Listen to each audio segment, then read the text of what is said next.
Our next term is expenditure.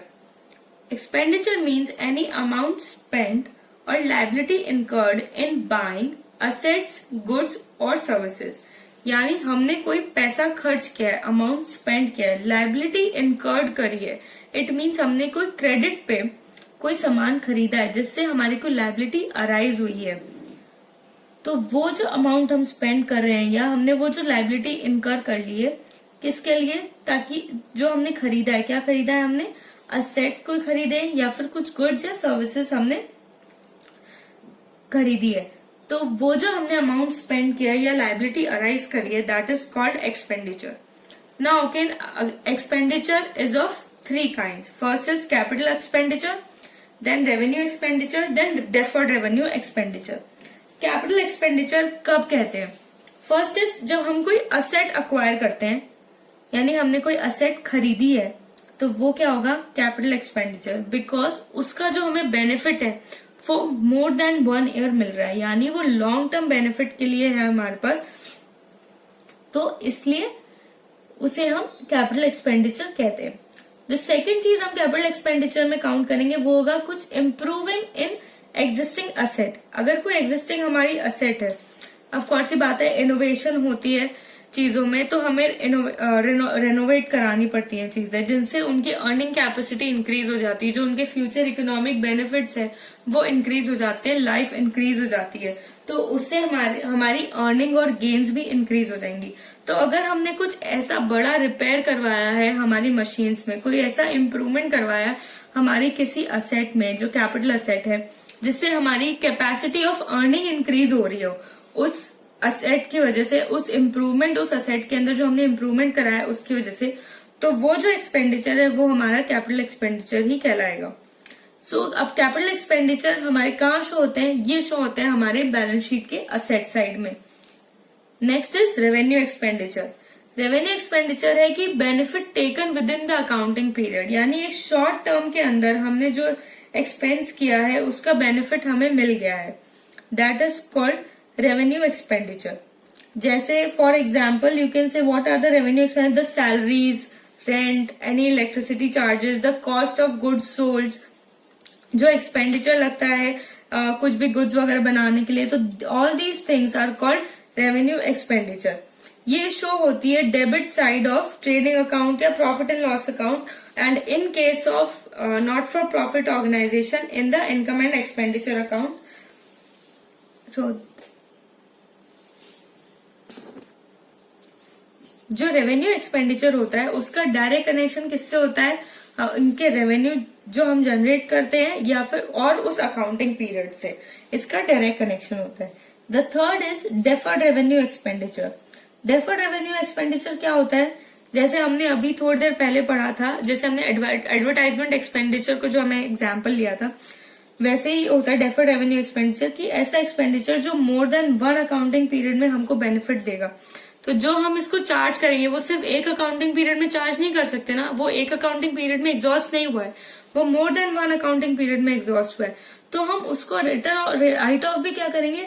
We will write off it in more than 1 accounting period. तो जो ऐसे expenditure होते हैं जो मोर देन 1 अकाउंटिंग पीरियड हमको बेनिफिट देते हैं, वो हमें क्या कहेंगे? Deferred revenue expenditure. क्योंकि हम उसके एक्सपेंस को उतना ही चार्ज करेंगे जितना प्रॉफिट उसने हमें उस पर्टिकुलर अकाउंटिंग ईयर में मिला हो. The next term we are going to understand is expense. Value of inputs or resources consumed for generating revenue that is expired during accounting period and debited to trading and profit and loss account or statement of profit and loss account, or you can say in income and expenditure account. यानी ऐसे inputs या resources जो हमने consume कर लिए हैं, किस लिए? टू जनरेट द रेवेन्यू, और वो एक्सपायर कब हो जाएंगे? वो with in the accounting period, during the accounting period वो एक्सपायर हो जाएंगे, वो हम यूज कर लेंगे. तो ऐसी जो हमने खर्चा किया है, ठीक है, ऐसी जो वैल्यू है उन इनपुट्स की, वो हम क्या कहेंगे? एक्सपेंस. फॉर एग्जाम्पल हमने जो सैलरीज, अकाउंट्स ये सब पे किए हैं, दीज आर एक्सपेंस.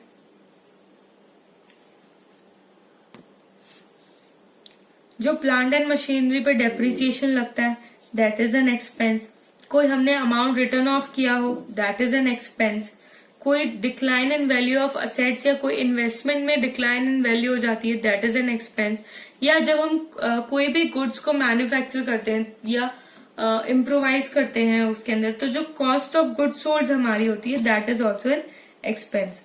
ये सब चीजें डेबिट कहाँ होती है? ट्रेडिंग या प्रॉफिट एंड लॉस अकाउंट में। ओके, नाउ एक्सपेंस जो होता है वो हमारे दो टाइप्स में डिवाइड कर दिए गए हैं। First is prepaid and second is outstanding. Prepaid मतलब जो एडवांस पेमेंट हमने कर दिया हो, जिनका बेनिफिट फॉलोइंग ईयर या ईयर्स में हमें मिलेगा। ये बैलेंस शीट में शो होते हैं करंट असेट साइड में। When the amount expire, it is debited in profit and loss account and reduced from the current assets. कोई भी हमने जब एडवांस पेमेंट कर दिया हो उसे हम क्या कहते हैं? प्रीपेड। यानी नेक्स्ट ईयर में हमें उसे बेनिफिट मिलेगा पर उसका पेमेंट हमने आज ही कर दिया है, तो हम उसको आज रिटर्न ऑफ नहीं करेंगे क्योंकि वो प्रीपेड है। इसलिए हम उसको शो करते हैं कहाँ पे? बैलेंस शीट में हम उसे शो करेंगे असेट्स, करंट असेट साइड में। Next is when the amount expire. जब हमने उसका जैसे नेक्स्ट ईयर हमें वो अमाउंट मिल जाएगा, तो जब वो अमाउंट एक्सपायर हो जाएगा तो हम उसको डेबिट कर देंगे प्रॉफिट एंड लॉस अकाउंट में, बिकॉज वो एक एक्सपेंस है, और हम उसको रिड्यूस कर देंगे करंट असेट्स में से, बिकॉज अब वो एक कोई असेट नहीं रहा, उसका हमने बेनिफिट ले लिया है, तो अब हम उसका जो अमाउंट है वो हमारे प्रॉफिट एंड लॉस अकाउंट में चार्ज कर सकते हैं। Now another kind of expense is outstanding expense.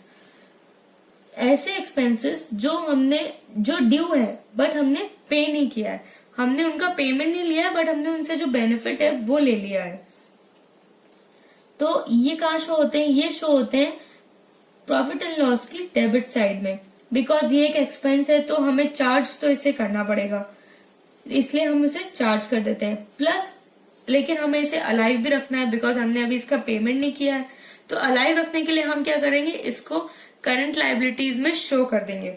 कहाँ पे?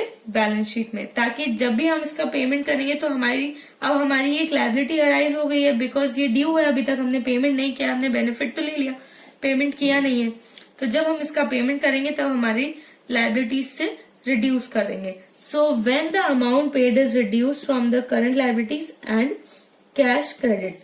कैश में अगर पे कर रहे हैं या कैसे भी हम पे कर रहे हैं तो वो अमाउंट वहां से रिड्यूस हो जाएगा और लाइबिलिटी से भी रिड्यूस हो जाएगा।